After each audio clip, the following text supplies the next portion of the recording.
taruh di samping apa di depan? Takutnya Ustaz taruh di sini nggak ada naruh di situ ya? Di sini aja ya.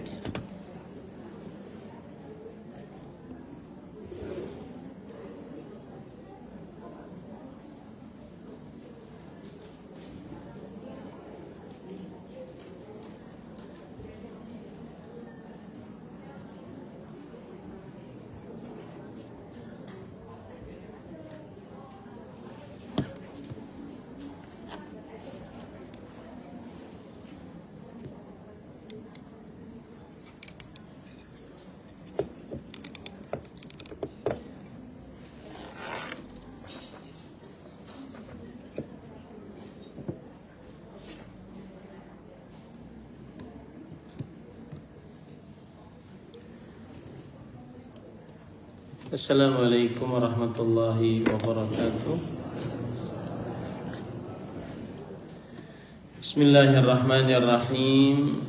Innal hamdalillah nahmaduhu wa nasta'inuhu wa nastaghfiruh wa na'udzu billahi min shururi anfusina wa sayyiati a'malina. Man yahdihillahu fala mudilla lahu wa man yudlil fala hadiya lahu. وأشهد أن لا إله إلا الله وحده لا شريك له وأشهد أن محمدا عبده ورسوله يا أيها الذين آمنوا اتقوا الله حق تقاته ولا تموتن إلا وأنتم مسلمون يا أيها الناس اتقوا ربكم الذي خلقكم من نفس واحدة وخلق منها زوجها وبث منهما رجالا كثيرا ونساء واتقوا الله الذي تساءلون به والأرحام إن الله كان عليكم رقيبا يا أيها الذين آمنوا اتقوا الله وقولوا قولا سديدا يصلح لكم أعمالكم ويغفر لكم ذنوبكم ومن يطع الله ورسوله فقد فاز فوزا عظيما أما بعد فإن أصدق الحديث كتاب الله وأحسن الهدي هدي محمد صلى الله عليه وعلى آله وسلم وشر الأمور محدثاتها وكل محدثة بدعة وكل بدعة ضلالة وكل ضلالة في النار. Alhamdulillah, kita bersyukur pada Allah Subhanahu wa taala pada hari ini, hari Kamis siang 25 Zulhijjah 1447 Hijriah bertepatan dengan 11 Juni 2026. Kita kembali dimudahkan oleh Allah Subhanahu wa taala untuk duduk bersama dalam sebuah kajian Islam ilmiah dan membaca kitab Riyadhus Shalihin min kalami Sayyidil Mursalin, taman-taman orang-orang saleh dari perkataan pemimpinnya para rasul Nabi kita Muhammad sallallahu alaihi wa ala alihi wasallam yang ditulis oleh Al-Imam Abu Zakaria Yahya bin Sharaf An-Nawawi rahimahullah. Dan pada kesempatan siang ini kita membaca bab yang ke-12, Babul Hathi 'ala al-Izdiyadi minal khair fi awakhiril umur. Bab perintah untuk memperbanyak dari amal saleh di akhir umur. Salawat dan salam semoga selalu Allah berikan kepada Nabi kita Muhammad sallallahu alaihi wa ala alihi wasallam, pada keluarga beliau, para sahabat, serta orang-orang yang mengikuti beliau sampai hari kiamat kelak. Dengan nama-nama Allah yang husna dan sifat-sifatnya yang ulia, kita berdoa, Allahumma inna nas'aluka ilman nafi'an wa rizqan tayyiban wa amalan mutaqabbala. Allahumma amin. Bapak, Ibu, saudara-saudari yang dimuliakan oleh Allah Subhanahu wa taala, bab yang kita bahas pada kesempatan kali ini yaitu babul hathi 'alal izdiyad minal khair fi awakhiril umur. Bab perintah untuk menambah dari kebaikan amal saleh di akhir-akhir umur. Maksud dari bab ini adalah bahwa seorang muslim sangat dianjurkan untuk memperbanyak amal saleh di akhir umur. Kenapa demikian? Li'anna al-madar ala akhir umur. Karena yang menjadi standar adalah akhir umur seseorang. Kenapa dianjurkan untuk memperbanyak amal ibadah di akhir umur? Karena yang menjadi ukuran adalah akhir umur kita. Dengan apa seseorang ditutup umurnya? Apakah dengan khair, dengan kebaikan, atau dengan syarr, dengan keburukan? Hal ini berdasarkan hadis riwayat Bukhari Muslim bahwa Rasul sallallahu alaihi wasallam bersabda, "Innar rajula la ya'malu bi'amali ahli al-jannah hatta ma yabqa bainahu wa bainaha illa dhira'." Sesungguhnya seseorang benar-benar beramal dengan amalan penghuni surga sampai apa yang tersisa antara dia dengan surga hanya 1 zira'. 1 zira' itu dari ujung jari tengah sampai siku, itu 1 zira', 1 lengan. Fayasbiqu alaihi alkitab, lalu didahului atasnya takdir Allah. Fayamalu bi'amali ahli an-nar fayadkhuluha. Lalu ternyata dia mengamalkan amalan penghuni neraka, maka akhirnya dia masuk ke dalam neraka. Wa inna ahadakum la ya'malu bi'amali ahli an-nar.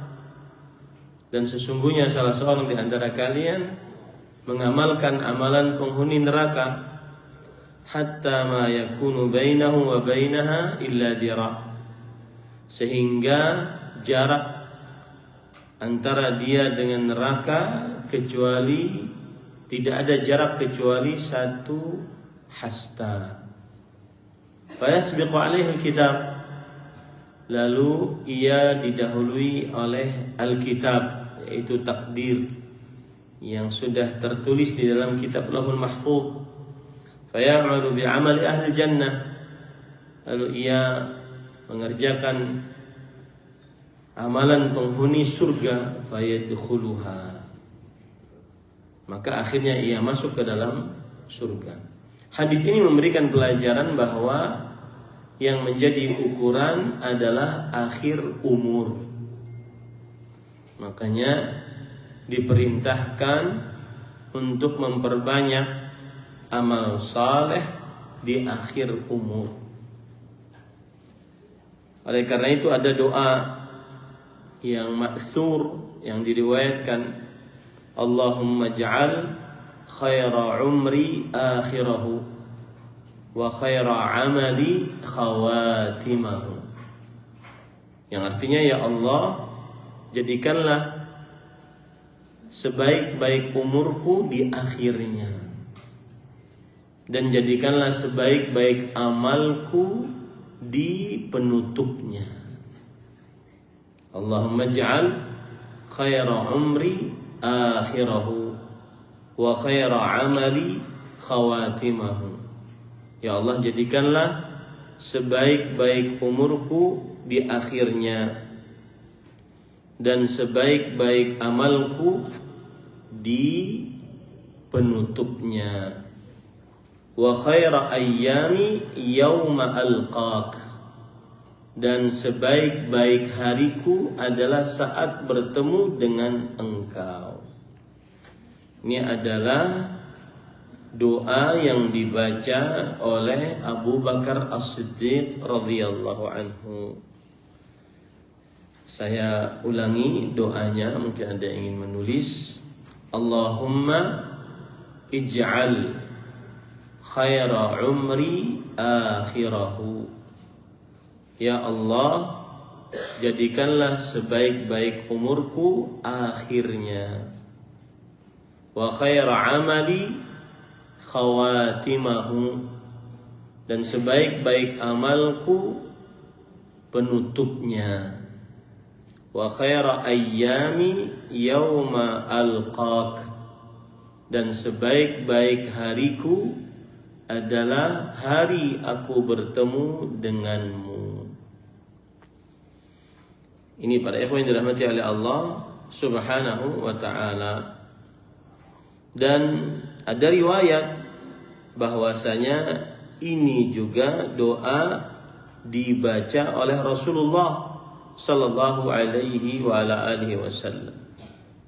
Meskipun riwayatnya sebagian mempermasalahkan kesahihannya, tetapi doa ini dibaca oleh para salafus saleh. Ya, doa ini dibaca oleh para salafus saleh dan boleh dibaca saat sujud, saat sholat, atau setelah sholat boleh dibaca. Ini pada ikhwan yang dirahmati oleh Allah Subhanahu wa ta'ala. Nah, jadi sudah kita pelajari mengapa atau apa maksud dari tema ini. Yaitu tema ini Al-Imam Abu Zakaria Yahya bin Syaraf An-Nawawi ingin mengajak kepada kita agar di akhir-akhir umur hendaknya kita memperbanyak amal ibadah. Kenapa? Karena tadi al-madar ala akhiril umur, ukuran standar hidup seseorang adalah di akhir umurnya berdasarkan hadis Rasul sallallahu alaihi wa ala alihi wasallam tadi. Dan juga dalil yang lain yang menunjukkan bahwa ukuran standar hidup seseorang adalah akhir umurnya.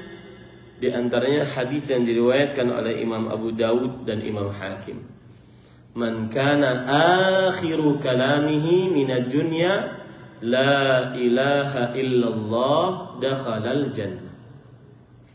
Yang artinya barang siapa yang terakhir ucapannya dari dunia adalah la ilaha illallah, pasti masuk surga.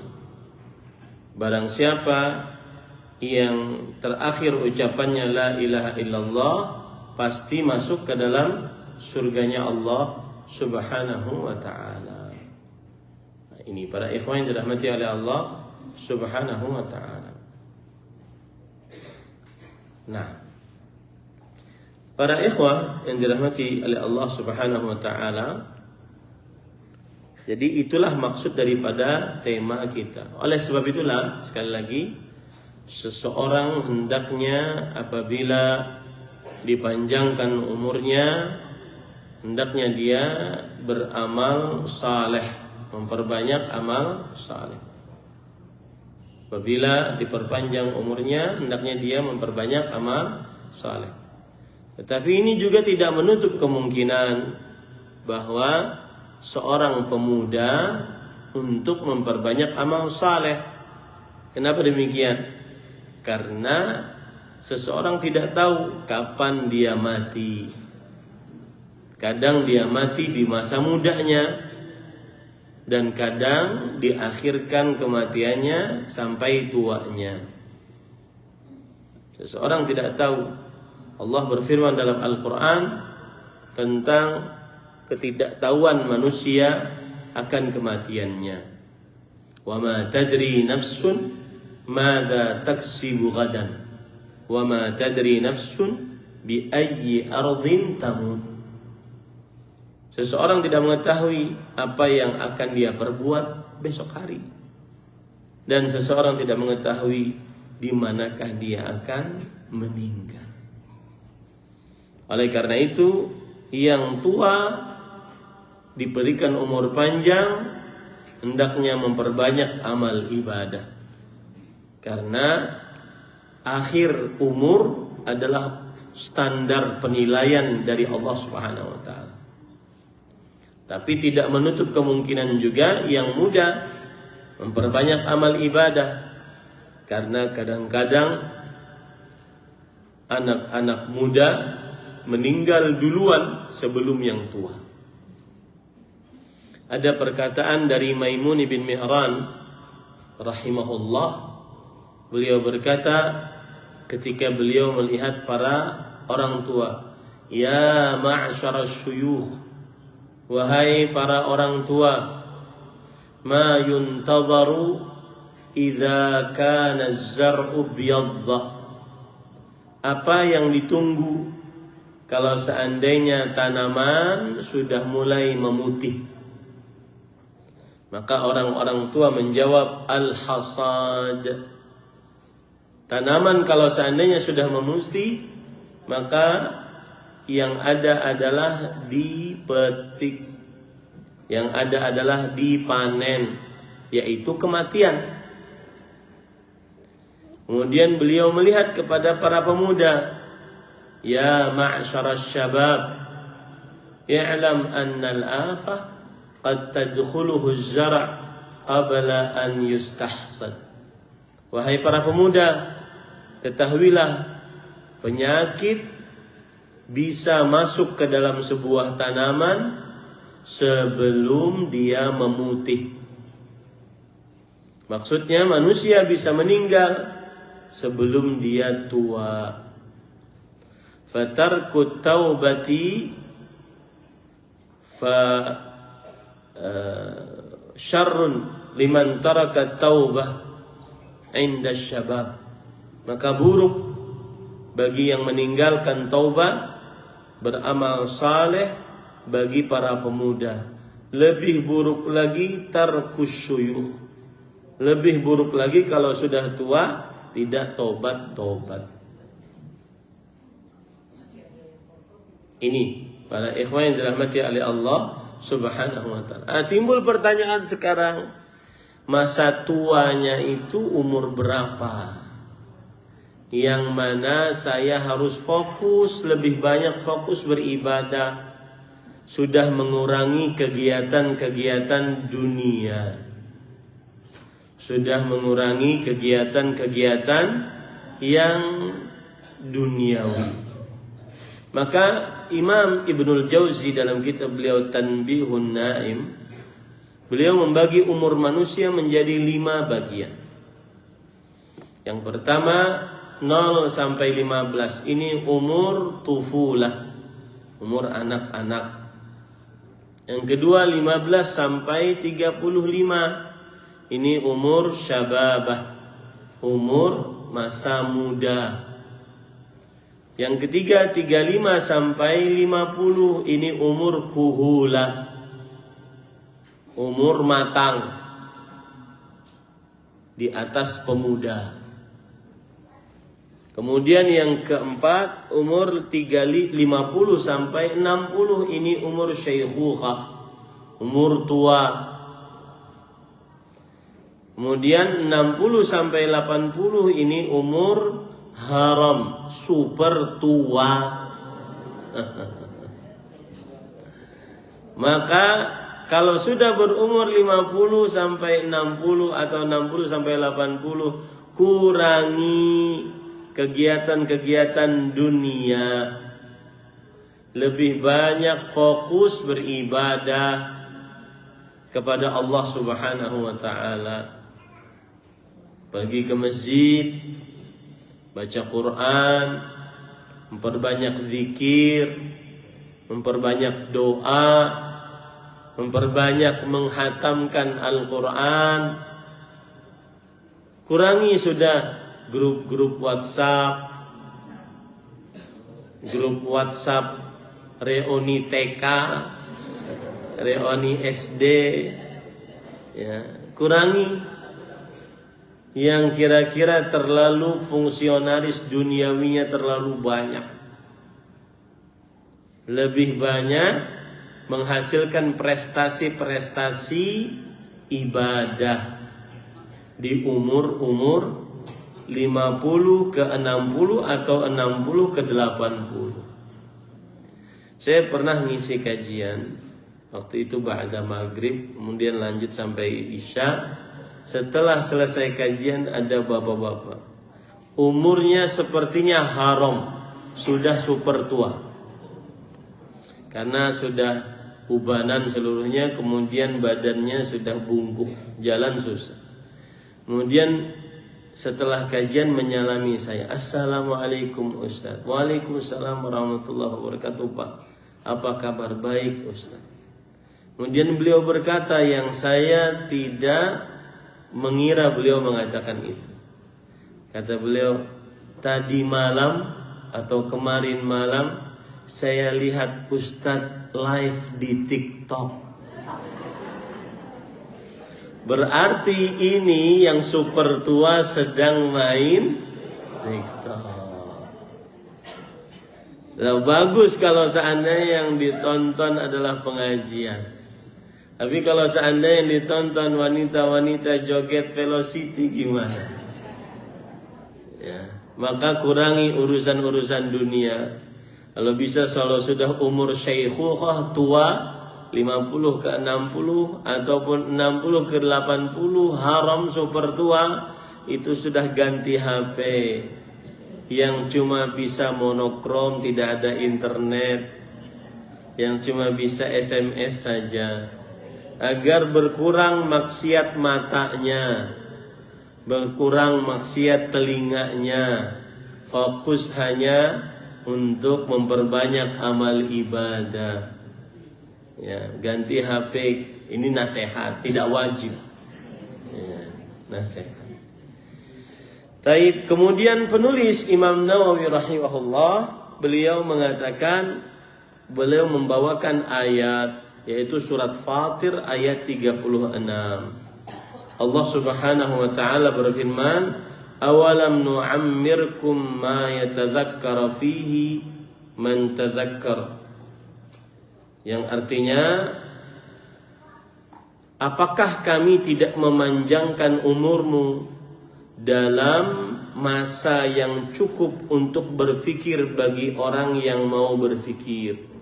Waja'akumun nadhir, dan apakah tidak datang kepadamu pemberi peringatan? Apa maksud dari ayat ini, para ikhwan yang dirahmati oleh Allah Subhanahu wa ta'ala? Maksud dari ayat ini adalah bahwa bukankah kami telah memberikan kepadamu umur yang panjang? Di dalam umur yang panjang tersebut semestinya engkau mengingat Allah. Dan bukankah telah datang kepada engkau seorang yang memberikan peringatan? Nah, para ikhwan yang dirahmati oleh Allah Subhanahu wa ta'ala, jadi di dalam ayat ini bahwa seseorang diberikan oleh Allah Subhanahu wa ta'ala umur yang panjang. Nah, kata-kata umur yang panjang sehingga kita kembali kepada Allah, ini berapa? Maka penulis Imam Nawawi mengatakan, qala Ibnu Abbasin wal muhaqqiqun. Abdullah bin Abbas radhiyallahu anhuma, yang mana beliau adalah sahabat Nabi dan ahli tafsir di generasi sahabat, dan juga para ulama peneliti mengatakan, ma'nahu awalam nu'ammirkum sittina sana. Bukankah kami telah memberikan umur kepada engkau 60 tahun? Nah, umur saat itulah yang saya katakan tadi, hendaknya seseorang kalau sudah berumur tua tadi 50 ke 60, maka hendaknya dia memperbanyak ibadah. Hendaknya dia memperbanyak ibadah kepada Allah Subhanahu wa taala. Dari umur 50 sampai ke 60. Memperbanyak ibadah kepada Allah Subhanahu wa taala. Dan apalagi di dalam riwayat yang selanjutnya bahwa penulis membawakan dalil dari hadis Rasul sallallahu alaihi wasallam riwayat Bukhari dari Abu Hurairah radhiyallahu anhu. Nabi Muhammad sallallahu alaihi wasallam bersabda, "A'dzarallahu lamri'in akhara ajalah hatta balagha 60 sana." Yang artinya Allah Subhanahu wa taala tidak memberikan alasan, tidak menerima alasan orang yang tidak beramal setelah Allah tangguhkan umurnya sampai 60 tahun. Ini hati-hati ibu-ibu, bapak-bapak yang sudah berumur 50-an ke 60, 60 ke 80. Kalau umur-umur itu tidak juga beribadah, tidak juga mendekatkan diri kepada Allah, maka tidak ada alasan kelak nanti di hadapan Allah. Seakan-akan Allah berfirman begini, kamu itu sudah umurnya panjang tapi kok malas ibadah. Sudah saya kasih umur lama tapi kok malas ibadah, malah tambah maksiat. Nah, ini tidak ada alasan nanti di hadapan Allah Subhanahu wa taala. Ya, hati-hati Bapak, Ibu, saudara-saudari yang dimuliakan oleh Allah. Makanya penulis mengatakan qala al-ulama ma'nahu lam yatruk lahu 'udhran id amhalahu hadhihi al-muddah. Allah tidak menerima alasan seseorang yang tidak mau beramal padahal sudah diberikan umur yang panjang. Nanti pulang dari pengajian ini harus punya tekad, saya harus memperbanyak amal. Karena umur 50 ke 60 dan 60 ke 80 itu yang ada hanya persiapan untuk berkumpul dengan kawan-kawan yang sudah mendahuluinya, masuk ke dalam dunia lain, yaitu dunia balasan, dunia ganjaran. Kalau sekarang kita ini dunia namanya dunia darul amal, dunia beramal. Kalau sudah meninggal masuk ke dalam dunia lain namanya darul jaza, dunia untuk mendapatkan balasan. Kalau beramal saleh balasannya adalah nikmat kubur, kalau beramal buruk balasannya adalah siksa kubur. Tidak ada lagi waktu untuk beramal. Ya, tidak ada lagi waktu untuk beramal. Maka yang ada kalau sudah berumur 60, Allah tidak menerima alasan mengapa orang itu tidak beramal, padahal sudah ditangguhkan umurnya sampai 60 tahun. Ini para ikhwah yang dirahmati oleh Allah Subhanahu wa taala. Taib. Itu adalah ayat pertama dan hadis pertama yang disebutkan oleh Imam Abu Zakaria Yahya bin Syaraf An-Nawawi rahimahullah. Jadi saya ambil ringkasan pelajaran dari ayat pertama dan hadis pertama. Ayat yang pertama yang kita pelajari tadi bahwasanya seseorang diberikan umur yang panjang oleh Allah untuk beramal saleh. Ini patut wajib dicatat baik-baik. Semakin panjang umur seseorang, maka semestinya semakin dia mengingat amal saleh dan beramal saleh. Kenapa? Karena tadi standar akhir hidup seseorang adalah standar statusnya di sisi Allah adalah akhir hidup seseorang. Standar statusnya di sisi Allah adalah akhir hidup seseorang.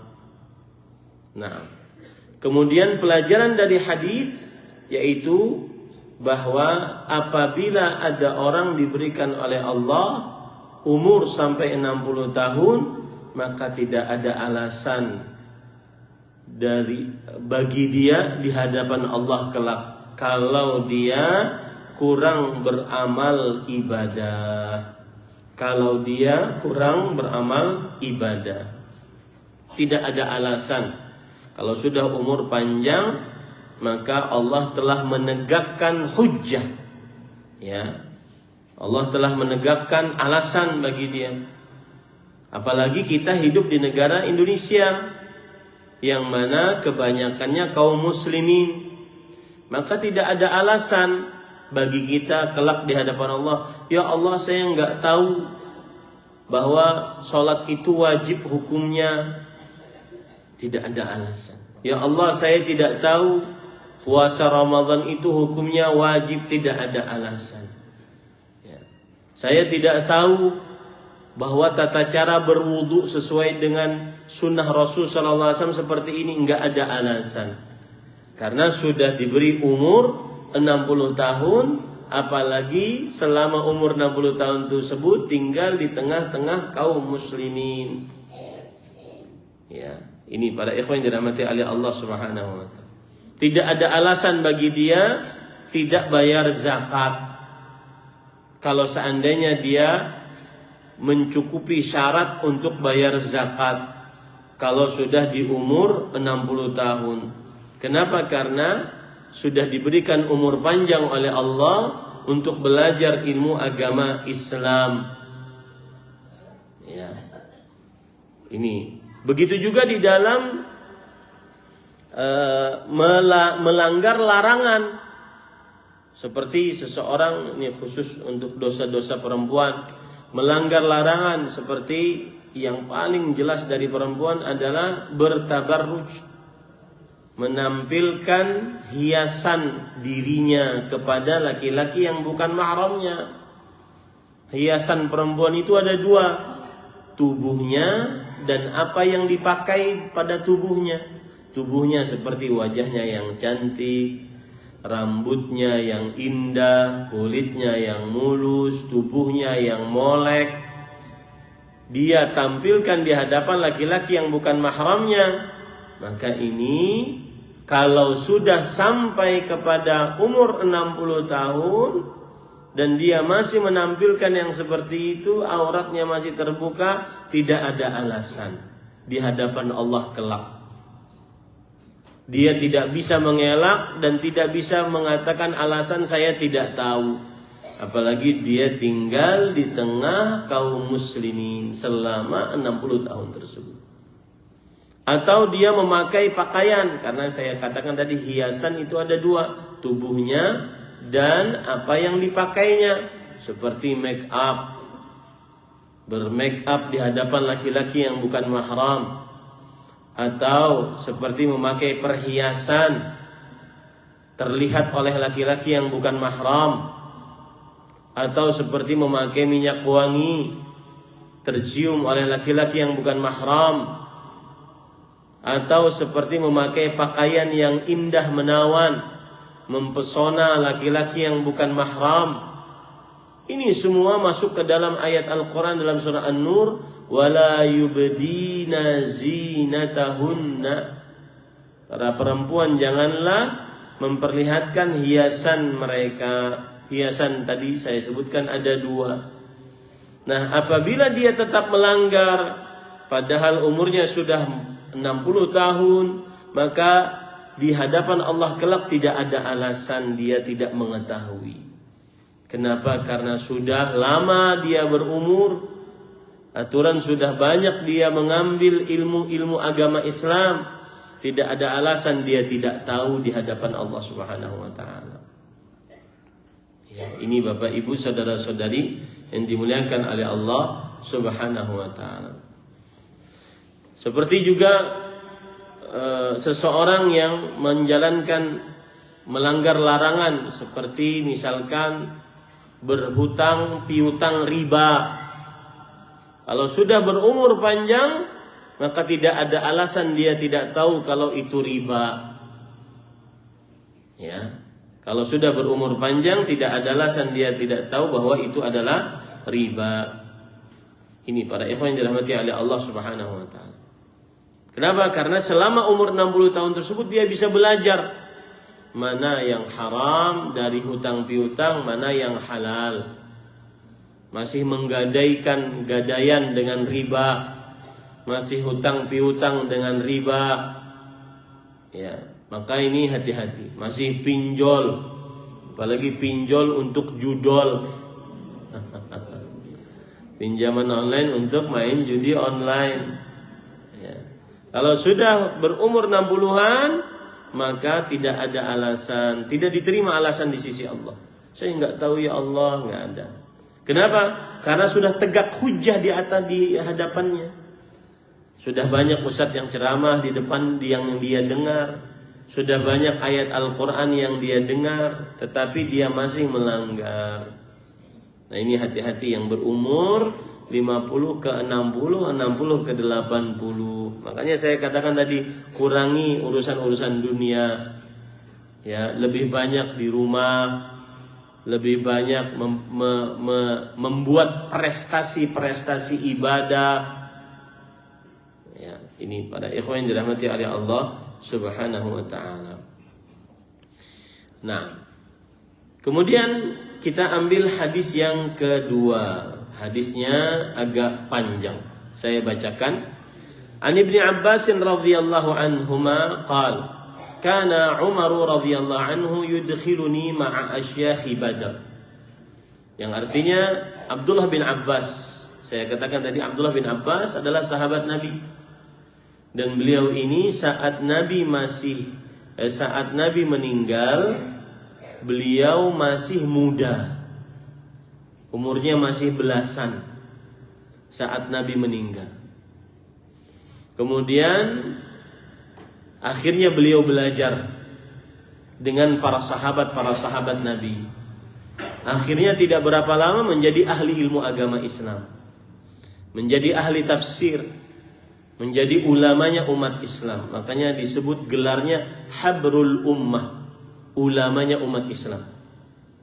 Beliau juga mempunyai gelar Tarjumanul Quran, ahli tafsir di generasi sahabat.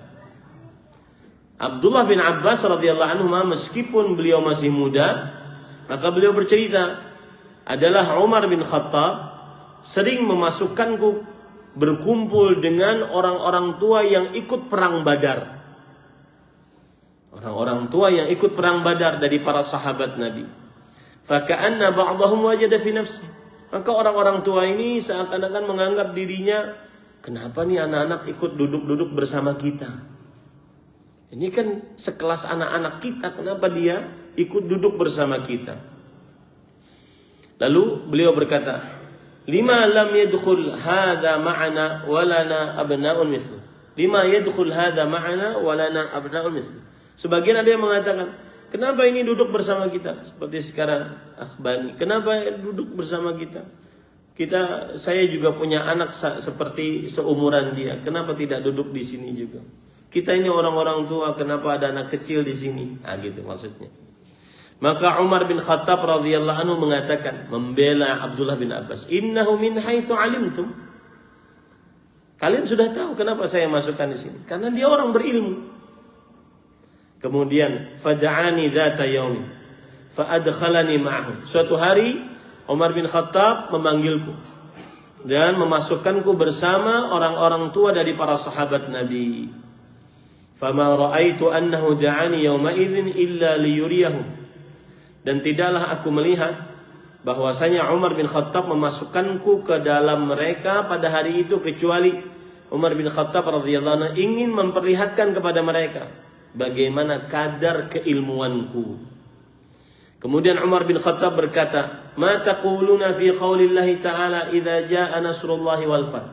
wahai kalian para orang tua yang ikut perang Badar, orang-orang tua dari kaum Ansar dan dari kaum Muhajirin, apa pendapat kalian tentang ayat surat An-Nasr ayat 1? Apa tafsirannya? Idza jaa nasrullahi wal fath, yang artinya dalam bahasa Indonesia, jika telah datang kemenangan dari Allah dan penaklukan. Faqala ba'dhum umirna nahmadullaha wa nastaghfiruhu idza nasarna wa fataha alaina. Sebagian menjawab bahwa kita diperintahkan oleh Allah untuk memuji Allah, beristighfar kepada Allah jika Allah memberikan kemenangan kepada kita saat kita perang. Wa sakata ba'dhum falam yaqul syai'an. Sebagian lagi diam dan tidak berbicara sama sekali. Faqala li akadzalika taqulu ya Ibn Abbas. Lalu Umar bin Khattab radhiyallahu anhu berkata kepada Abdullah bin Abbas, wahai Abdullah bin Abbas, apakah begitu tafsiran ayatnya? Maka kata Abdullah bin Abbas, la, bukan begitu tafsirannya. Fama taqul, lalu apa yang engkau ucapkan? Qultu huwa ajalu Rasulillah sallallahu alaihi wasallam a'lamahu lah. Ayat tersebut adalah tanda kematian Rasulullah sallallahu alaihi wasallam yang Allah beritahukan kepada Nabi Muhammad sallallahu alaihi wasallam. Idza jaa nasrullah wal fath, jika datang pertolongan Allah dan penaklukan. Wa dzalika alamatu ajalik, dan itu adalah tanda kematian engkau wahai Muhammad sallallahu alaihi wasallam. Fasabbih bihamdi rabbika wastaghfirhu innahu kana tawwaba. Maka bertasbihlah, memuji Rabbmu dan beristighfarlah, sesungguhnya Allah Maha penerima taubat. Quran surah An-Nasr ayat 3. Faqala Umar radhiyallahu anhu ma a'lamu minha illa ma taqul, rawahu al-Bukhari. Maka Umar bin Khattab pun menambahkan, aku tidak mengetahui tafsiran dari ayat tersebut kecuali yang engkau ucapkan tadi wahai Abdullah bin Abbas. Artinya tafsirannya benar, bahwa ayat idza jaa nasrullah wal fath adalah tanda dekatnya ajal Rasulullah SAW. Hadis riwayat Bukhari. Baik. Apa faedah dari ayat ini yang berkaitan dengan tema kita, memperbanyak ibadah di akhir usia? Maka jawabannya adalah Rasulullah sallallahu alaihi wasallam ketika diturunkan ayat ini umur beliau 60 tahun. Ketika ayat ini diturunkan umur beliau berapa? 60 tahun. Maka bagi yang berumur 60 tahun, perbanyaklah fasabbih bihamdi rabbika wastaghfirhu. Perbanyaklah ucapkan tasbih, istighfar, memuji Allah Subhanahu wa taala. Makanya di dalam riwayat yang ketiga, ya, di dalam riwayat yang ketiga maka ada dibawakan oleh penulis, yaitu bahwa Aisyah radhiyallahu anha bercerita, kana Rasulullah sallallahu alaihi wasallam yukthiru min qouli subhanallah wa bihamdihi astaghfirullah wa atubu ilaih. Subhanallah wa bihamdihi astaghfirullah wa atubu ilaih. Beliau banyak membaca itu, ya. Dan beliau banyak juga membaca ketika sholat, yaitu subhanakallahumma wa bihamdika astaghfiruka wa atubu ilaih. Subhanakallahumma rabbana wa bihamdika Allahumma ghfirli, di dalam rukuknya dan sujudnya. Kata Aisyah radhiyallahu anha, yata'awwalul Quran, bahwa Nabi Muhammad sallallahu alaihi wasallam mengamalkan apa yang ada di dalam Al-Quran. Ya, apa bacaannya, Bu? Subhanakallahumma rabbana wa bihamdika Allahumma firli. Ini bagi yang berumur 60-an, maka sering-sering baca itu di dalam ruku dan sujudnya. Berarti Ustaz diganti dong bacaannya. Kalau ruku biasanya subhana rabbiyal azim. Kalau sujud biasanya membaca subhana rabbiyal a'la, maka boleh diselang-seling. Dan apabila berumur 60-an, bacalah sering-sering ini tadi, subhanaka Allahumma rabbana wa bihamdika Allahumma ighfirli. Itu saya potong-potong ya, agar bisa memudah menghafalnya. Subhanaka Allahumma rabbana wa bihamdika Allahumma ighfirli. Aisyah radhiyallahu anha berkata di dalam hadis riwayat Bukhari Muslim, dan Aisyah adalah orang dalam Rasulullah sallallahu alaihi wasallam. Kana Rasulullah sallallahu alaihi wasallam yukthiru an yaqula fi ruku'ihi wa sujudi. Adalah Rasulullah sallallahu alaihi wasallam sering membaca di dalam rukuknya dan sujudnya, subhanaka Allahumma rabbana wa bihamdika Allahumma ighfirli. Kemudian Aisyah berkata, yata'awwalul Quran. Yata'awwalul Quran artinya mengamalkan apa yang disebutkan dalam surat An-Nasr tadi. Fasabbih bihamdi rabbika wastaghfirhu innahu kana tawwaba. Bahkan dalam riwayat Muslim, perhatikan nih, kana Rasulullah sallallahu alaihi wasallam yukthiru an yaqula qabla an yamut. Adalah Rasulullah sallallahu alaihi wasallam memperbanyak bacaan ini sebelum beliau meninggal. Artinya masa-masa tua. Subhanaka Allahumma. Nah, ini bacaan lain, Bu. Ya, jadi ada beberapa bacaan. Subhanaka Allahumma wa bihamdika astaghfiruka wa atubu ilaika. Nah, ini bacaan lain. Ini tidak mesti harus di dalam sholat. Ini tidak mesti harus di dalam sholat. Yang bacaan kedua tadi, saya ulangi. Subhanaka Allahumma wa bihamdika astaghfiruka wa atubu ilaika. Ya, ini tidak mesti harus dibaca di dalam sholat. Saya ulangi, subhanaka Allahumma wa bihamdika astaghfiruka wa atubu ilaika. Nah, ini para ikhwan yang dirahmati oleh Allah Subhanahu wa taala. Intinya, ibu-ibu saudari-saudari muslimah, ketika sudah berumur 50 ke 60, 60 ke 80, sering-sering memuji Allah, sering-sering beristighfar kepada Allah, sering-sering bertaubat kepada Allah Subhanahu wa taala. Ya.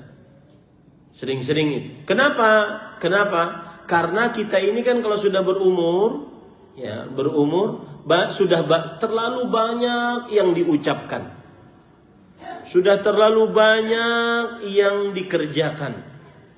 Sudah terlalu banyak janji-janji. Sudah terlalu banyak kesepakatan-kesepakatan yang belum ditunaikan, dan seterusnya. Maka tidak ada solusi lain kecuali memutihkan itu semua. Caranya bagaimana? Caranya memperbanyak memuji Allah karena sudah diberi umur yang panjang. Kemudian memperbanyak istighfar karena sudah terlalu banyak yang diucapkan, yang diperbuat. Dan memperbanyak kembali kepada Allah, yaitu bertobat kepada Allah Subhanahu wa taala. Jadi bacaan ruku' dan sujudnya subhanaka Allahumma rabbana wa bihamdika Allahumma ighfirli. Sedangkan bacaan di luar sujudnya atau di luar ruku'nya, di luar salatnya, subhanaka Allahumma wa bihamdika astaghfiruka wa atubu ilaik. Dan ini diperbanyak bacanya, Ibu. Kita sambil nunggu, sambil duduk-duduk, bahkan mungkin lagi nongkrong-nongkrong, ya, lagi ngobrol-ngobrol, nggak apa-apa kita baca. Ya, tidak mengapa, tidak kita baca. Lagi jalan, lagi macet, baca, memperbanyak ini, terutama sekali lagi yang sudah berumur 50 sampai 60 atau 60 sampai 80. Saya jadi ingat Ibu, waktu saya masih di pesantren Tahfidzul Quran. Saya itu di pesantren Tahfidzul Quran itu pesantren tradisional. Pesantren tradisional berarti boleh bergaul dengan orang kampung. Jadi di depan pesantren kita itu ada seorang yang pekerjaannya kalau jam 10 sudah mulai bekerja. Pulang asar. Asar pasti pulang. Apa pekerjaannya? Menjual minyak tanah. Biasanya pakai drum itu. Beliau naik motor, kemudian di belakangnya minyak tanah. Karena pesantrennya di desa, jadi pakai minyak tanah.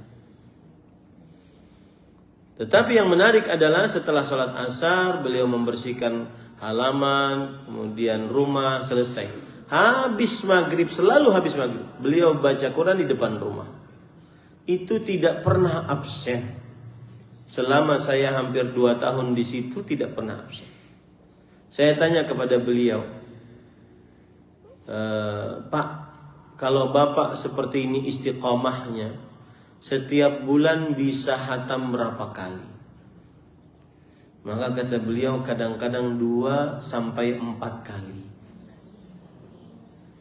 Nah, ini yang kita perlukan Bapak Ibu saudara-saudari. Itu prestasi-prestasi ibadah yang diperlukan saat sudah berumur tadi 50 ke 60, 60 ke 80.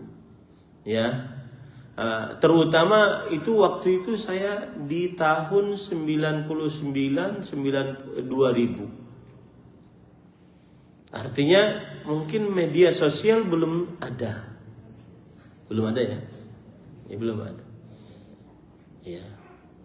Apalagi di zaman sekarang yang banyak sekali hal-hal yang melalaikan. Dan ingat baik-baik Bapak Ibu, tidak akan terkumpul 2 hal itu, antara HP dengan baca Quran. Enggak ngumpul. Contoh misalkan kalau bulan Ramadan, di samping kanan mushaf, samping kiri HP. Ini kalau seandainya baca mushaf, ya, itu matanya berkunang-kunang, matanya berair maksud saya. Kemudian hurufnya itu goyang-goyang. Kemudian dia menguap. Baru pertama a'udzubillah sudah nguap. A'udzubillah. Nguap. Ya. Tapi kalau giliran pegang HP, itu matanya tegak. Kemudian tidak terasa berjam-jam. Nah, ini hati-hati. Ya. Nah, kalau sudah kita pahami itu Bapak Ibu saudara-saudari yang dimuliakan oleh Allah Subhanahu wa taala, apa yang menyebabkan kita agar semangat beribadah di akhir umur? Ya. Perhatikan baik-baik, apa penyebab kita semangat beramal ibadah di akhir umur? Yang pertama, mencontoh Rasulullah sallallahu alaihi wasallam. Jika memang kita mengaku umat Rasul sallallahu alaihi wasallam, maka suri tauladan ada pada Rasulullah sallallahu alaihi wasallam. Contohlah beliau. Beliau di akhir umur senantiasa memperbanyak amal ibadah. Apa buktinya? Buktinya Nabi Muhammad sallallahu alaihi wasallam beriktikaf di setiap tahunnya 10 malam terakhir di bulan Ramadan. Tapi di tahun beliau wafat, beliau beriktikaf 20 hari terakhir bulan Ramadan. Itu menunjukkan bahwasanya di akhir umur beliau memperbanyak ibadah. Maka kiat yang pertama agar kita semangat beramal ibadah terutama di akhir umur adalah mencontoh Rasul sallallahu alaihi wasallam. Contoh yang lain lagi, hadis riwayat Bukhari Muslim. Anas bin Malik radhiyallahu anhu bercerita, "Inna Allah azza wa jalla taba'a al-wahya ala Rasulillah sallallahu alaihi wasallam qabla wafatihi hatta tufiya aktsara ma kana al-wahya alaihi." Artinya Allah azza wa jalla sering mengutus atau mengirimkan wahyu kepada Rasul sallallahu alaihi wasallam sebelum beliau wafat. Sampai Rasul SAW wafat, maka wahyu yang paling banyak beliau terima di akhir-akhir hidup Rasulullah Sallallahu Alaihi Wasallam. Nah, ini menunjukkan bahwa kiat agar semangat beramal ibadah di akhir usia mencontoh Rasulullah Sallallahu Alaihi Wasallam. Ya. Kemudian yang kedua, kiat agar semangat beramal ibadah di akhir usia adalah yakini baik-baik nanti di hari kiamat kita akan dibangkitkan sesuai dengan di atas apa kita meninggal. Nanti di hari kiamat kita dibangkitkan sesuai dengan di atas apa kita meninggal. Hadis riwayat Muslim. Dari Jabir radhiyallahu anhu, Nabi Muhammad sallallahu alaihi wasallam bersabda, "Yub'atsu kullu 'abdin 'ala ma mata 'alaihi." Yang artinya diutus setiap hamba, dibangkitkan setiap hamba sesuai dengan keadaan dia mati di atas apa. Kalau mati sedang sholat, dia dibangkitkan dalam keadaan sedang sholat. Kalau mati sedang scroll media sosial, dia akan dibangkitkan dalam keadaan demikian. Kalau mati saat baca Quran, dia akan dibangkitkan dalam keadaan membaca Al-Quran. Kalau mati baca koran, dia akan dibangkitkan dalam keadaan demikian. Seseorang akan dibangkitkan sesuai dengan apa yang dia mati di atasnya. Dan ini harus hati-hati Bapak Ibu saudara-saudari, karena kadang-kadang kita menganggap diri kita itu masih sehat kayaknya ini. Padahal malaikat maut sudah ada di depan pintu rumah kita. Saya dulu di kota Madinah sering duduk di majelisnya Syekh Abdul Muhsin bin Hamad Al-Abbad, ahli hadis di kota Madinah. Sampai 5 tahun saya duduk di majelis beliau, membaca sebagian dari kitab Sunan Abi Daud dan sebagian dari kitab Sunan Tirmidzi. Dan metode beliau mengajar adalah apabila beliau melewati seorang rawi, maka beliau akan menjelaskan keadaan rawi tersebut. Sering sekali beliau melewati seorang rawi namanya Mansur bin Jadhan. Kata beliau, Mansur bin Jadhan tabi'iyun siqah, seorang tabi'i yang artinya murid sahabat Nabi dan terpercaya sebagai rawi hadis. Kemudian beliau tambahkan, "Idza qila li Mansur bin Jadhan anna malakal maut bil bab ma zada ala amalihi syai'an." Kalau dikatakan kepada Mansur bin Jadhan, seorang tabi'i ini, bahwa malaikat maut sudah menjemputmu dan dia sekarang sedang di depan pintu rumahmu, maka dia tidak akan menambah dari amalnya sedikit pun. Kenapa? Karena dia selalu di atas tambahan amal, tambahan amal, tambahan amal. Maka Bapak Ibu saudara-saudari, ini yang membuat kita semangat untuk memperbanyak amal ibadah di akhir umur. Yaitu kita pikirkan, nanti saya mati di atas apa? Dibangkitkan dalam keadaan sesuai dengan kematian kita.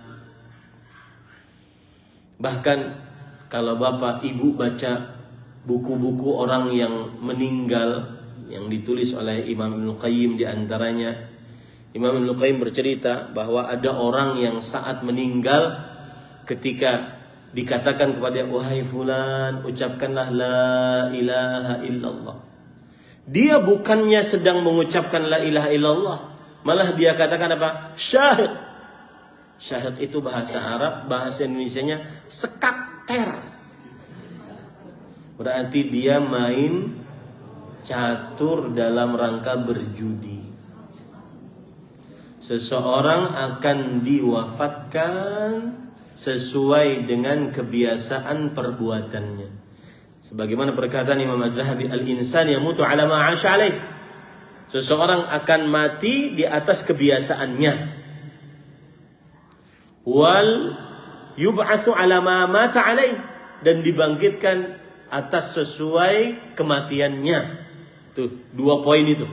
Seseorang akan mati sesuai dengan kebiasaannya, dan seseorang dibangkitkan sesuai dengan kematiannya. 2 poin itu baik-baik hati-hati. Terutama Bapak Ibu, ini nasihat untuk pribadi juga, saat bermaksiat saat sendirian. Hati-hati saat bermaksiat saat sendirian. Jangan-jangan diwafatkan dalam keadaan bermaksiat saat sendirian. Ini semua penggugah untuk beramal saleh. Maka kita tidak heran ketika ada orang yang meninggal saat berceramah, meninggal saat jadi imam sholat, meninggal saat muadzin, meninggal saat sholat 2 rakaat sebelum sholat subuh. Tidak heran, karena seseorang akan meninggal sesuai dengan kebiasaannya, dan seseorang akan dibangkitkan sesuai dengan kematiannya. Garis baik-baik tuh. Ini sekarang ya, orang saya beri contoh ini ya. Ini nasihat agar bertobat. Saya sekarang kan live ini.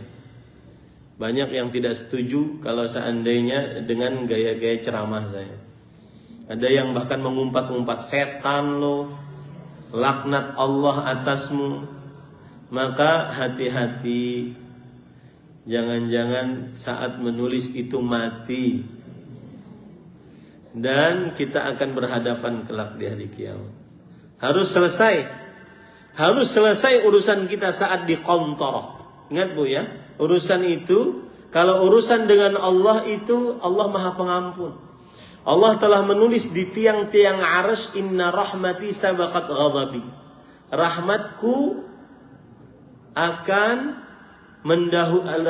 telah mendahului murkaku. Allah itu Maha Pengampun, Maha Pengasih. Yang bermaksiat kepada Allah, bertobat, diampuni oleh Allah. Tapi kalau sudah urusannya dengan manusia, nggak akan selesai sampai di qantarah. Qantarah itu apa sih Bu? Qantarah itu adalah kita ini akan melewati 2 hal yang akan dilewati. Yang pertama sirat. Sirat adalah jembatan yang dibentangkan oleh Allah di atas neraka jahanam. Ada yang selamat tercabik-cabik, ada yang tidak selamat dijeburkan ke dalam neraka jahanam. Kalau selamat berarti dia orang beriman. Tapi kalau selamat pun belum selesai urusannya, dia harus berdiri lagi di atas namanya sirat, jembatan kecil. Disitulah Allah mengqisas, mengambil apa yang merupakan tanggung jawabnya, memberikan apa yang merupakan haknya. Nggak akan selesai urusan, tidak akan masuk surga kecuali sudah hudzibu wa nuqu, begitu hadisnya. Benar-benar suci, bersih, murni, putih, baru bisa masuk surga. Kalau masih ada keikat dengan seseorang, apapun pasti berurusan dengan itu. Nah, saya katakan yang mencela-cela ini, kita akan berhadapan di hari kiamat di qantarah kelak. Kita akan berhadapan di hari kiamat di qantarah kelak. Ini para ikhwan yang dirahmati oleh Allah Subhanahu wa ta'ala. Itu hal yang kedua yang membuat kita semangat untuk beramal saleh.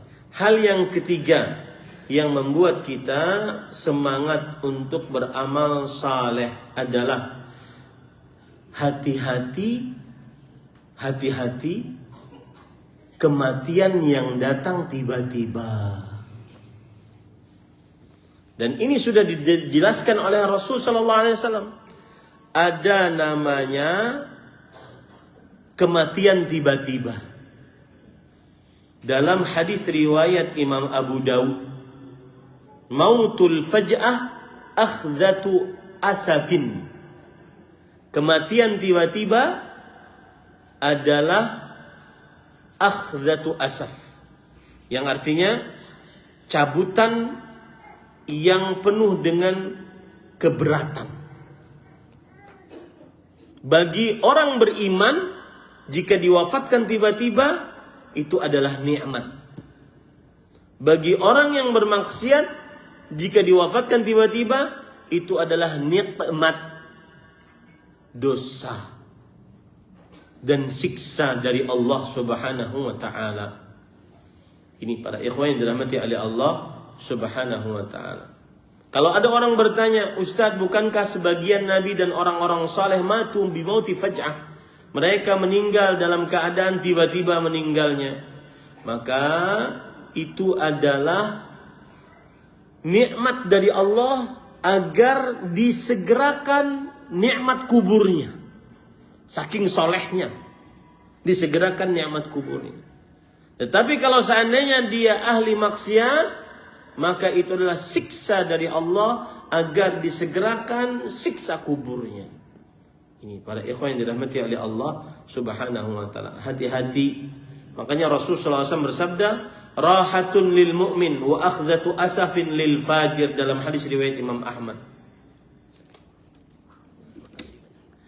Itu adalah bentuk istirahat untuk orang beriman, tetapi bentuk penyiksaan untuk orang yang banyak maksiat. Hati-hati, mati tiba-tiba.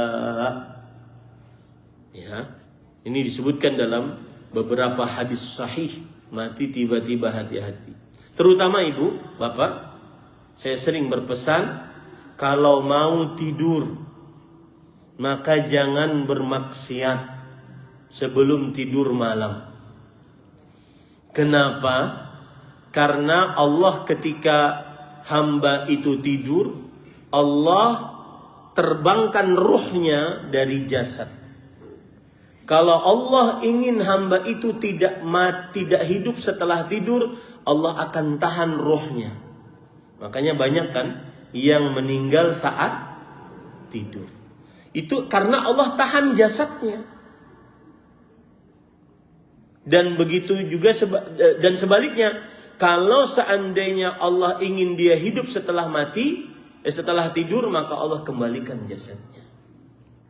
Coba perhatikan ayatnya, saya bacakan agar kita lebih mendalami. Allahu yatawaffal anfusa hina mautiha wallati lam tamut fi manamiha fayumsiku allati qada 'alaiha al-mauta wa yursilul ukhra ila ajalin musamma. Surat Az-Zumar ayat 42. Allah memegang jiwa orang ketika matinya dan memegang jiwa orang yang belum mati di waktu tidurnya. Lihat ya. Maka dia tahanlah jiwa orang yang telah dia tetapkan kematiannya.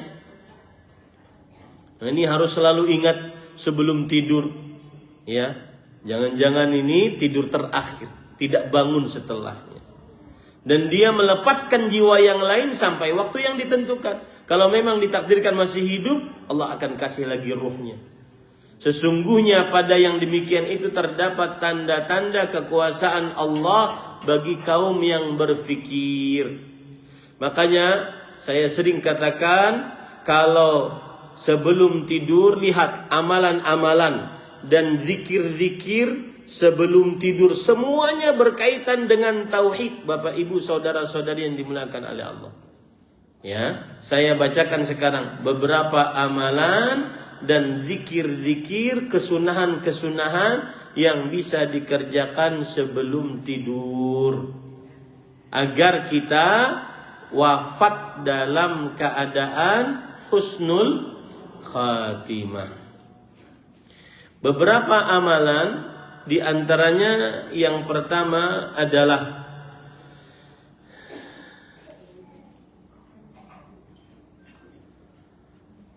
Pertama, Nabi Muhammad sallallahu alaihi wasallam beliau sebelum tidur berwudu. Sebelum tidur berwudu. Dalam hadis riwayat Muslim, "Idza akhadta madja'aka fatawadda wudu'aka lis-shalah." Jika engkau ingin tidur maka wudu'lah sebagaimana engkau ingin sholat. Itu satu. Kemudian yang kedua, Rasul sallallahu alaihi wasallam bersabda, "Man bata tahiran," barang siapa yang tidur dalam keadaan suci, maka para malaikat akan mendoakan mendapatkan ampunan dari Allah Subhanahu wa taala. Barang siapa yang tidur dalam keadaan suci, maka para malaikat akan mendoakan orang tersebut mendapatkan ampunan. Dalam hadis yang diriwayatkan oleh Abdullah bin Umar radhiyallahu anhuma, diriwayatkan oleh Imam Ibnu Hibban, Imam At-Tabarani, "Man bata tahiran bata fi syi'arihi malak, fala yastayqidhu illa qala al-malak Allahumma ighfir li 'abdika fulan." Barang siapa yang tidur di malam hari dalam keadaan suci, maka malaikat akan tidur di dalam selimutnya,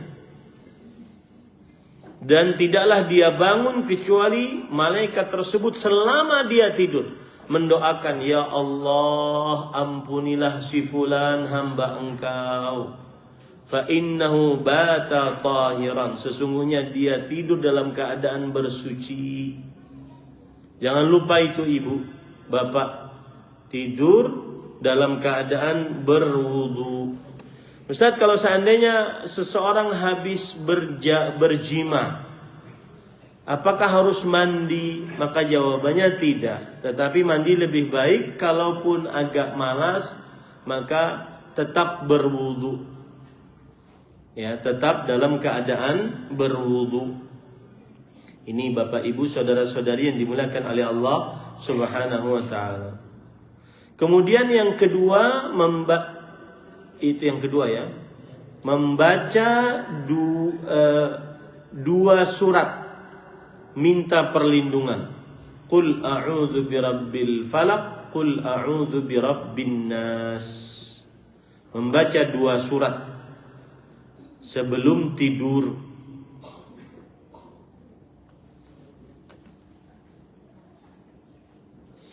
Dalam hadis yang diriwayatkan oleh Imam Bukhari, Aisyah radhiyallahu anha bercerita, "Kana Rasulullah sallallahu alaihi wasallam idza awa ila firashih nafatha fi kaffaihi biqul huwallahu ahad wa bil mu'awwidhatayn jami'an thumma yamsahu bihima wajhah wa ma balagat yadahu min jasadih." Qalat Aisyah radhiyallahu anha, "Falamma ishtaka kana ya'muruni an af'ala dhalika bihi." Ini subhanallah. Perhatikan Bu. Adalah Rasulullah SAW jika ingin tidur di kasurnya, beliau meludah sedikit, ya, meniupkan dengan air ludah sedikit, seperti ini contohnya, ya, di kedua telapak tangannya. Kemudian membaca Qul huwallahu ahad, Qul a'udzu birabbil falaq, Qul a'udzu birabbin nas. Jadi 3 surat itu. Kemudian mengusap dengan kedua tangan tersebut wajahnya dan apa saja yang sampai dari jasadnya dengan 2 tangan tersebut. Ya, pokoknya 2 tangan tersebut mengusap seluruh jasadnya dengan kedua tangan tersebut.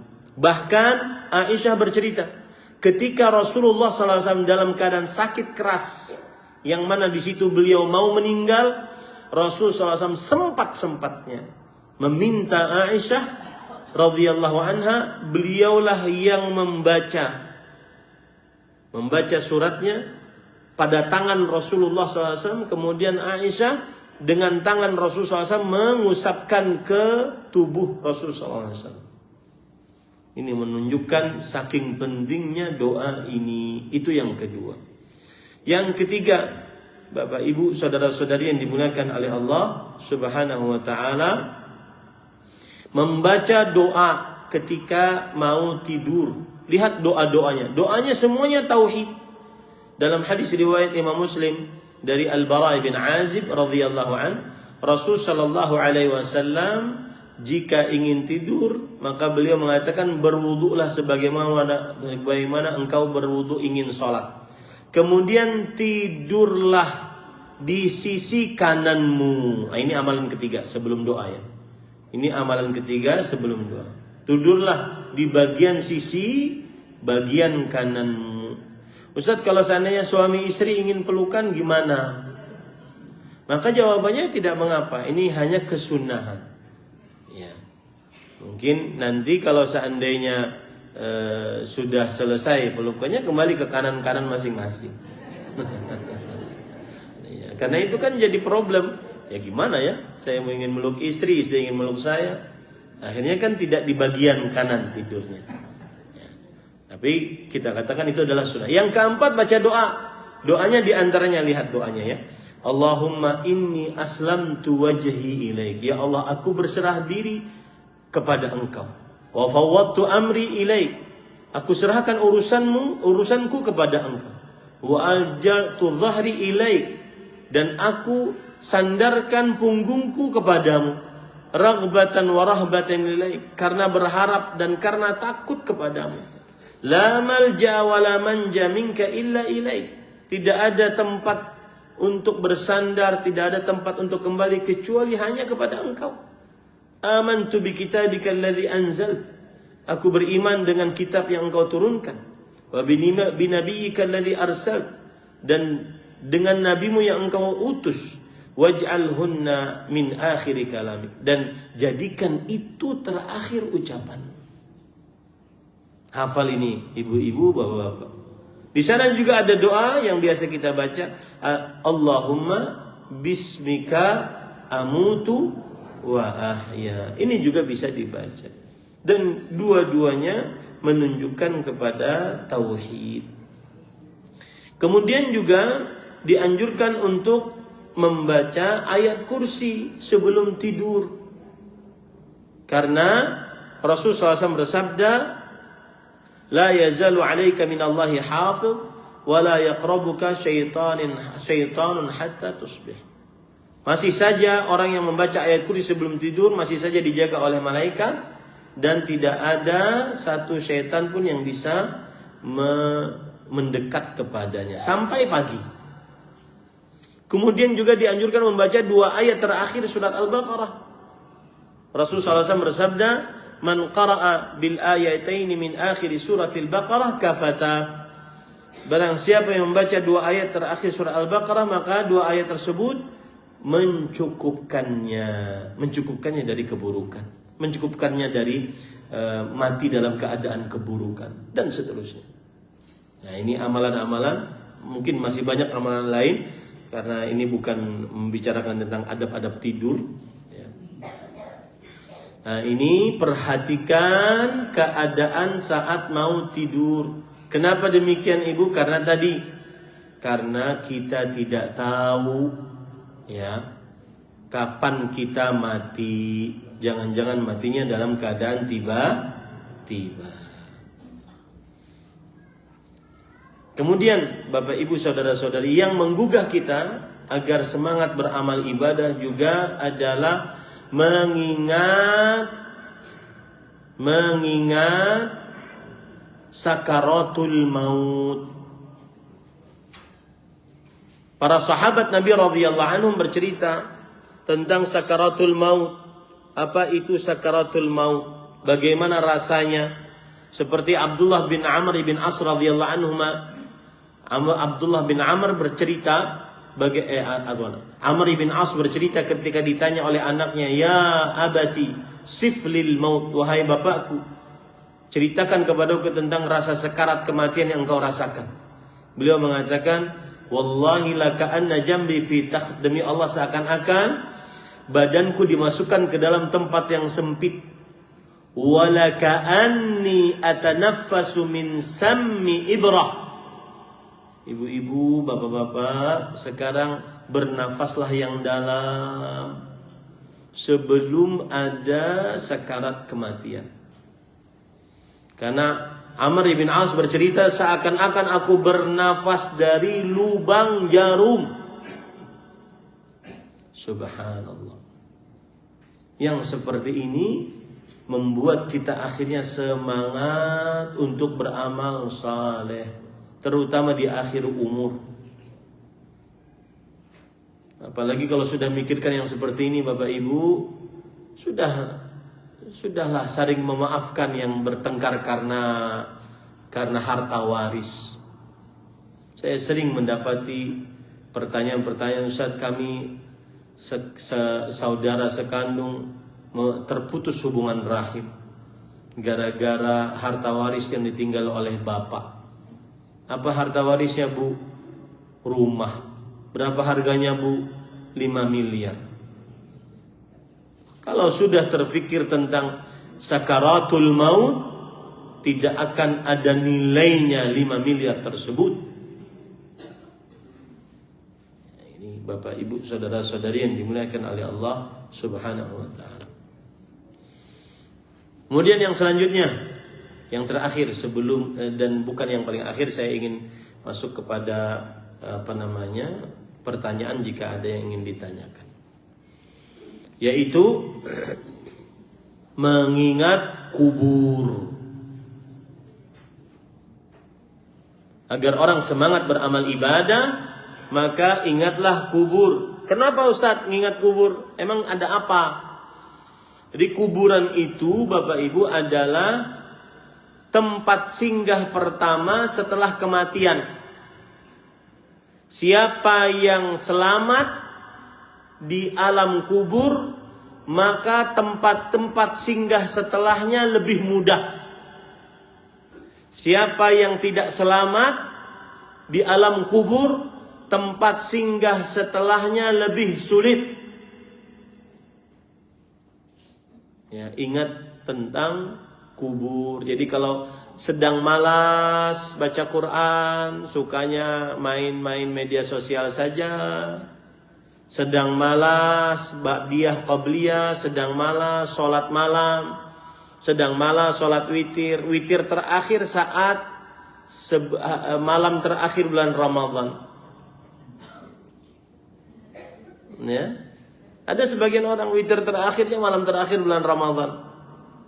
Malam pertama dia tinggalkan sholat witir malam lebaran.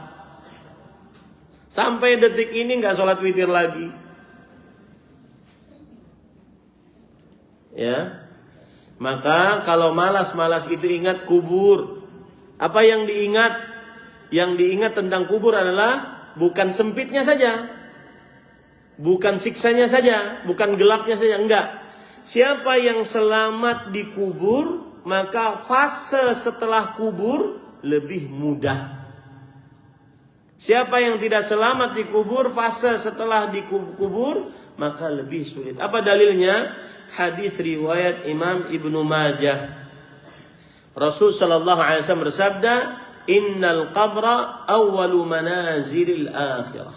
Kuburan adalah tempat singgah pertama kehidupan akhirat. Fa in naja minhu fama ba'dahu aisaru min. Yang selamat di alam kubur, maka kehidupan setelahnya lebih mudah. Wa in lam yanju minhu fama ba'dahu ashaddu min. Yang tidak selamat, maka kehidupan setelahnya lebih susah.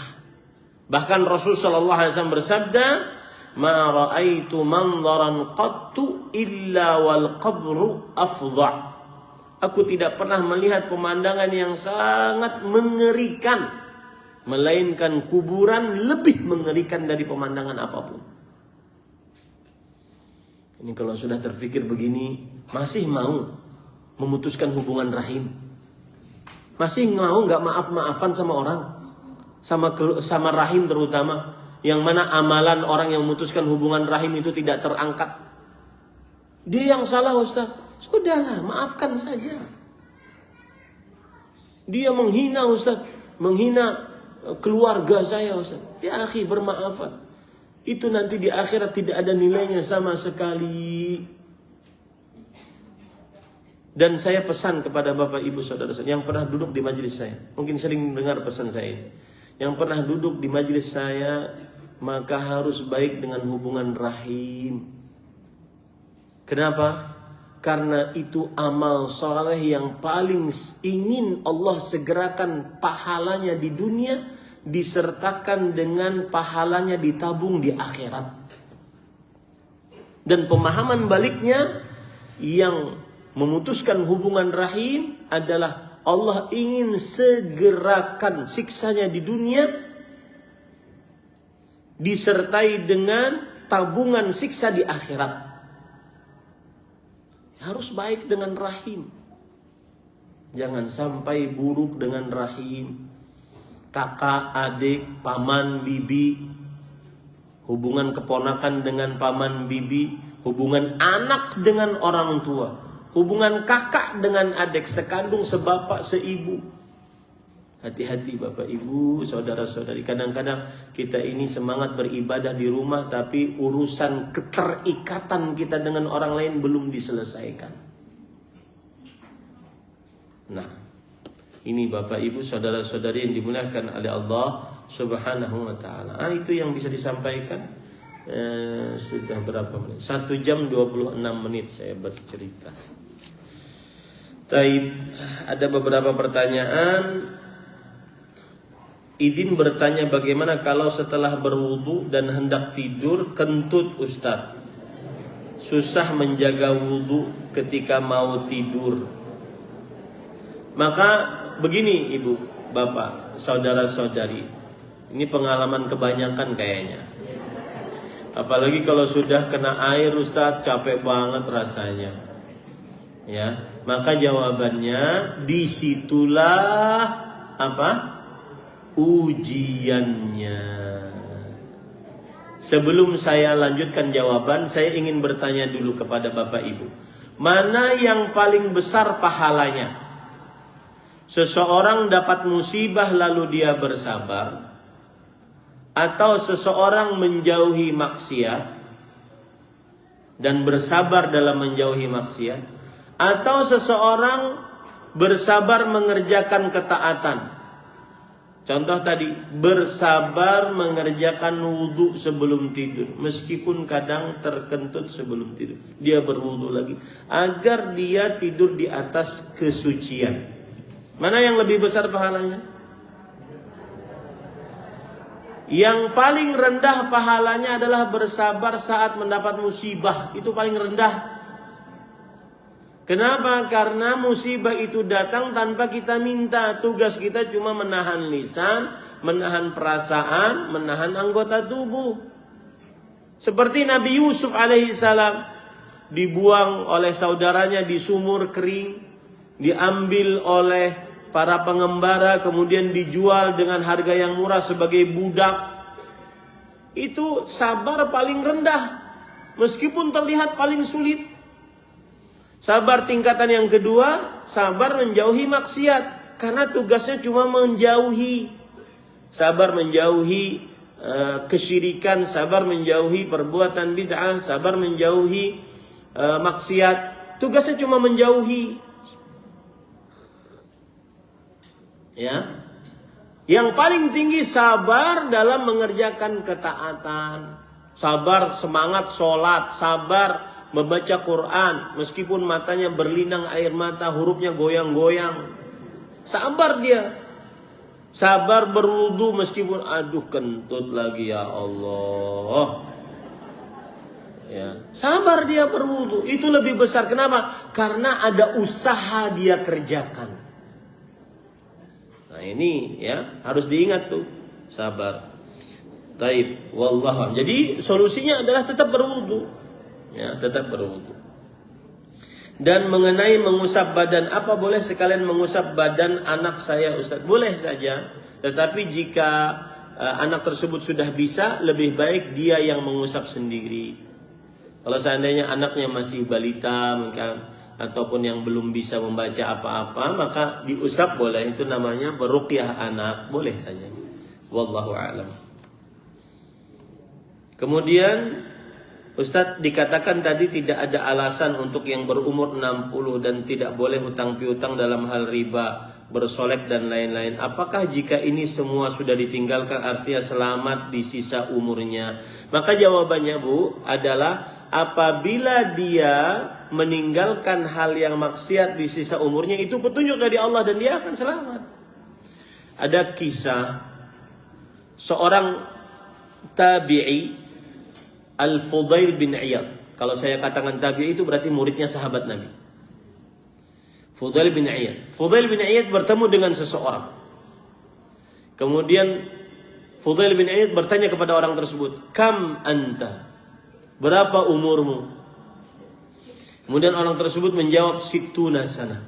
60 tahun wahai Fudail bin Iyad. Kemudian Fudail bin Iyad mengatakan, "Idzan anta tasiru mindu sittina sana ila Allah." Sebenarnya engkau berlatih berjalan sudah 60 tahun menuju Allah Subhanahu wa taala. Orang ini lalu mengatakan, "Inna lillahi wa inna ilaihi raji'un."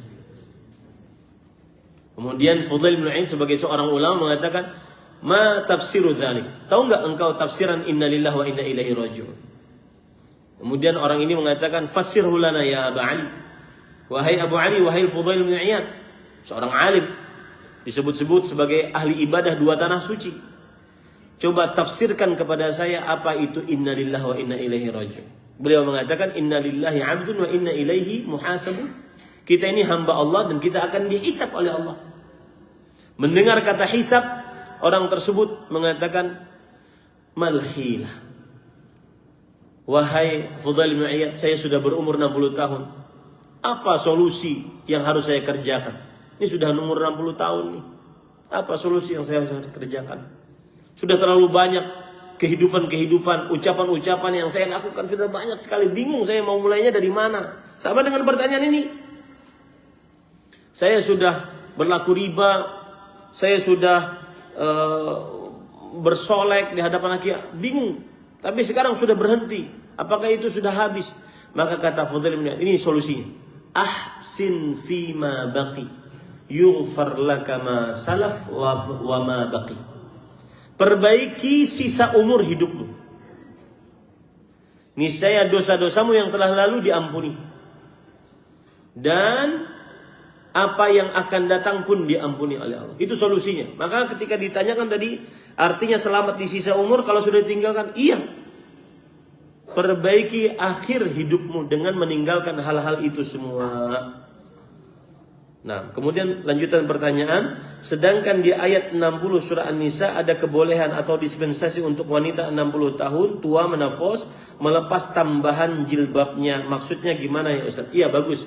Ayatnya berbunyi begini, wal qawaidu minan nisa allati la yarjuna nikahan falaysa 'alaihinna an yadh'na thiyabahunna ghayra mutabarrijatin bizina. Wanita-wanita yang menafos, yang sudah tidak berharap lagi untuk menikah dan sudah tidak diharapkan lagi untuk dinikahi karena saking tuanya, maka tidak mengapa dia untuk melepaskan jilbabnya. Apa itu jilbab, Ibu? Jadi gini, saya akan sebutkan pakaian perempuan ya. Ini kepala perempuan.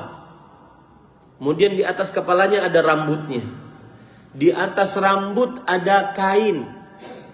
Kain itu disebut dalam Al-Quran sebagai khimar. Wal yadribna bi khumurihinna ala juyubihinna. Hendaknya para perempuan mengikat khimar mereka di bawah dagu mereka. Jadi kalau ibu-ibu sekarang pakai jilbab dan di bawah jilbab itu langsung rambut, itu namanya khimar dalam bahasa Al-Quran. Di atas khimar ada kain lagi, namanya jilbab. Yudanina alaihinna min jalabibihinna. Hendaknya para perempuan memanjangkan jilbab-jilbab mereka. Inilah yang boleh ditanggalkan. Bukan berarti dia boleh tidak memakai jilbab bahasa kita, yang akhirnya terlihat rambutnya. Bukan.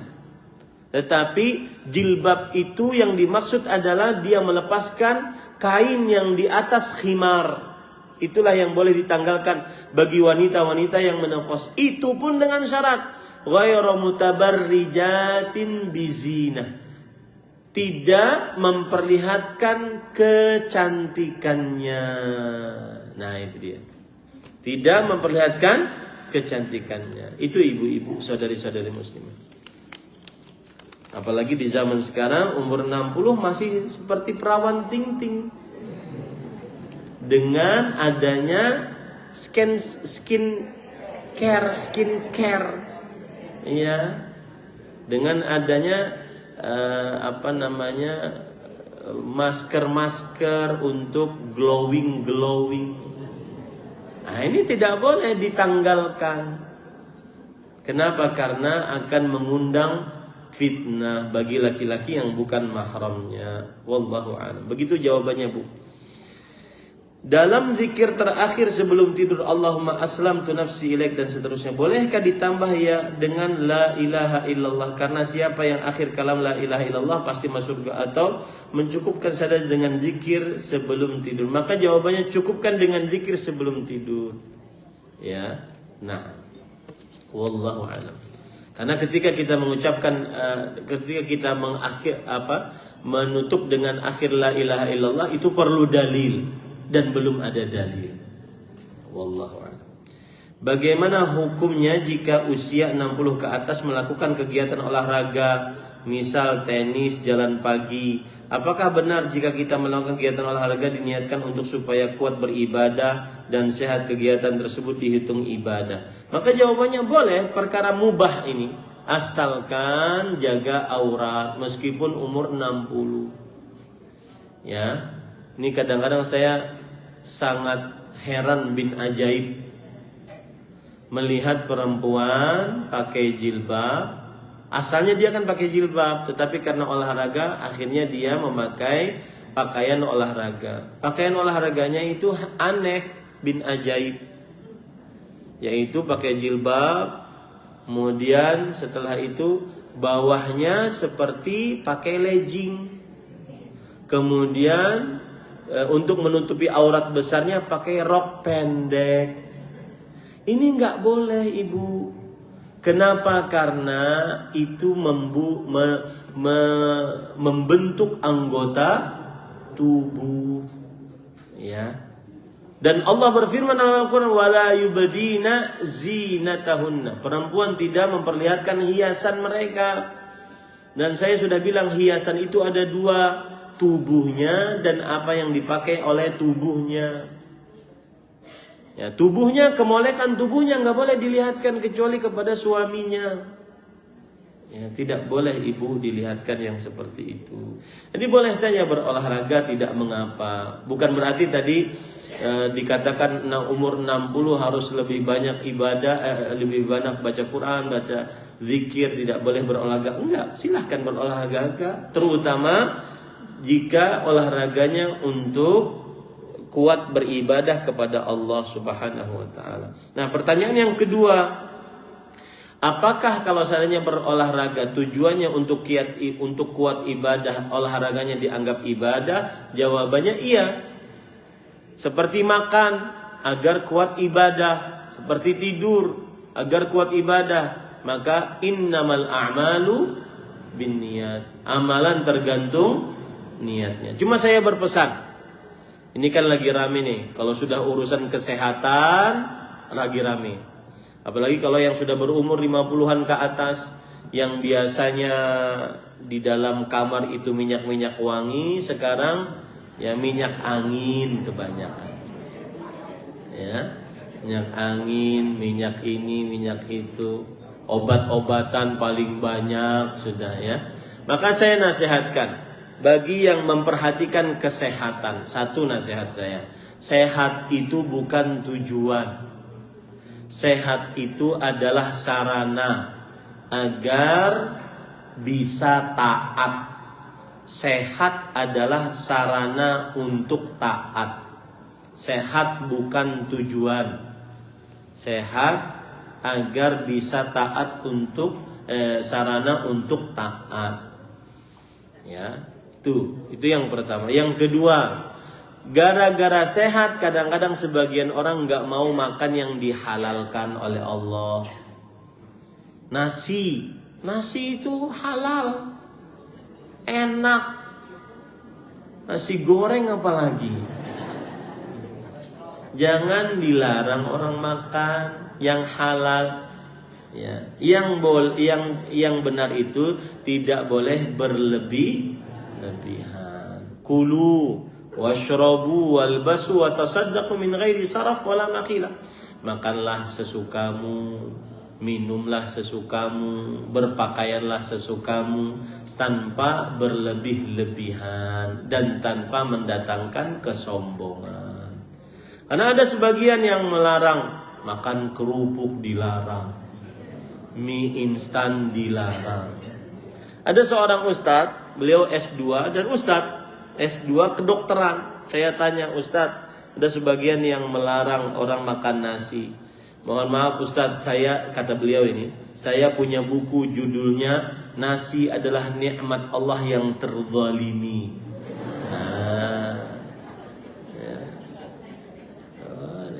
Ya. Silahkan mau mengganti nasi dengan ubi ungu, tapi jangan diharamkan nasinya. Ya. Ada kisah begini. Apa sih pengganti nasi itu yang nasi apa namanya? Bukan nasi bohongan itu apa? Apa ya? Porak ya Pak namanya. Ya, porak ya.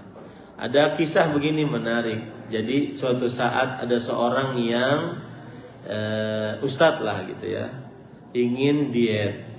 Kemudian dia cerita, saya sekarang nggak makan nasi yang biasa, saya makan nasi porak. Kemudian murid-muridnya mengatakan, oh kalau begitu kami ikut Ustaz. Ikutlah. Bulan depannya Ustaznya datang lagi ke tempat itu. Ustaz, alhamdulillah kami sudah menyetok nasi porak banyak berkilo-kilo. Kata si Ustaz, saya sudah berhenti dari diet itu.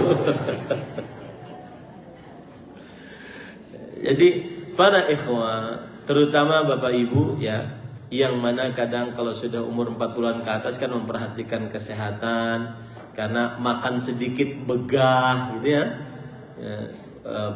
Lambungnya susah sudah mencernanya. Maka seperti yang saya ingatkan tadi, bahwa sehat itu bukan tujuan, tetapi sehat itu adalah sarana agar lebih taat kepada Allah. Dan banyak orang yang dianggap sehat tetapi sebenarnya berpenyakitan secara hakiki. Apa maksudnya? Begini, saya ingin cerita. Suatu saat saya menemani Syekh Abdul Razak di Jakarta. Kemudian kita pergi ke sebuah hotel. Di situ beliau menemui teman beliau. Teman beliau ini seorang pendakwah juga. Karena kecelakaan, akhirnya beliau tidak bisa menggunakan kakinya. Kakinya lumpuh total. Tapi dalam keadaan duduk di kursi roda tersebut, beliau tetap berdakwah kemana-mana. Kemudian Syekh menghampiri, kemudian orang yang duduk di kursi roda ini mengatakan, mohon maaf Syekh, saya tidak bisa menjemput engkau. Ini begitu seorang adab seorang murid kepada gurunya. Mohon maaf Syekh, saya tidak bisa menyambut engkau. Mudah-mudahan engkau memaklumi saya. Kata Syekh, diam. Kemudian beliau mengatakan, saya menganggap bahwasanya al-i'aqah laysat fil atraf, innamal i'aqah fil qulub. Kecacatan yang sebenarnya bukan pada anggota tubuh. Kecacatan yang sebenarnya pada hati seseorang. Kadang ada orang yang sehat matanya tapi cacat karena matanya tidak pernah dibacakan kepada Al-Quran. Kadang ada orang yang sehat kakinya tapi cacat karena kakinya tidak pernah dijalankan untuk sholat berjamaah. Beliau pernah, Syekh Abdul Razak pernah bercerita, saya pernah di Masjid Nabawi melihat seorang yang kakinya cuma satu di dalam bulan Ramadan. Kemudian saya baca Quran di belakang beliau. Saya lihat orang tersebut sholat, satu rakaatnya seperti saya baca satu juz. Ini orang sehat yang hakiki, Bapak Ibu, saudara-saudari. Kadang ada orang yang sehat, mata, telinga, lisan, kaki, tangan, tetapi prestasi ibadahnya sangat sedikit. Itu orang yang sakit yang sebenarnya. Ketahuilah, orang yang sakit yang sebenarnya adalah yang sakit pada hatinya, bukan pada anggota tubuhnya. Mudah-mudahan ini bermanfaat. Wallahu a'lam. Jika tidur dalam keadaan wudhu, kita didoakan oleh malaikat. Namun mengapa masih suka datang mimpi yang menyeramkan? Ada beberapa sebab. Yang pertama, sebelum tidur kepikiran hal-hal yang menyeramkan, yang disebut dengan adghatsu ahlam, bahasa Al-Qur'annya, bunga tidur. Yang kedua, yaitu Allah Subhanahu wa taala menguji seseorang dengan mimpi yang menyeramkan tersebut. Wallahu a'lam. Apakah saat kematian paling baik di atas tempat tidur? Pernah dengar seperti ini? Jawabannya tidak juga. Kematian yang paling baik adalah saat seseorang mengerjakan ketaatan kepada Allah Subhanahu wa taala. Rasul sallallahu alaihi wasallam pernah bersabda, "Innallaha idza arada bi'abdihi khairan ista'malah." Allah jika menginginkan seorang hamba kebaikan, Allah akan memakai hamba tersebut. Allah akan maniskan hidupnya hamba tersebut. Bagaimana cara Allah memakai dan memaniskan hidupnya? Yuwaffiquhu li'amalin salih qabla al-maut. Allah akan memberikan petunjuk kepada dia untuk beramal saleh sebelum meninggal. Semoga yang disampaikan bermanfaat. Terima kasih bisa berhadir di masjid ini. Ini masjid pertama yang saya datang, Masjid Jami' Al-Husna Admiralty Residen. Mudah-mudahan kita bisa bertemu lagi dalam majlis-majlis ilmu yang lain di dunia. Kalau tidak bertemu di dunia, saya ucapkan sampai jumpa di surga firdausnya Allah Subhanahu wa taala. Subhanakallahumma bihamdik, asyhadu an la ilaha illa anta astaghfiruka wa atubu ilaik. Wa sallallahu nabiyana Muhammad walhamdulillahi rabbil alamin. Wassalamualaikum warahmatullahi wabarakatuh.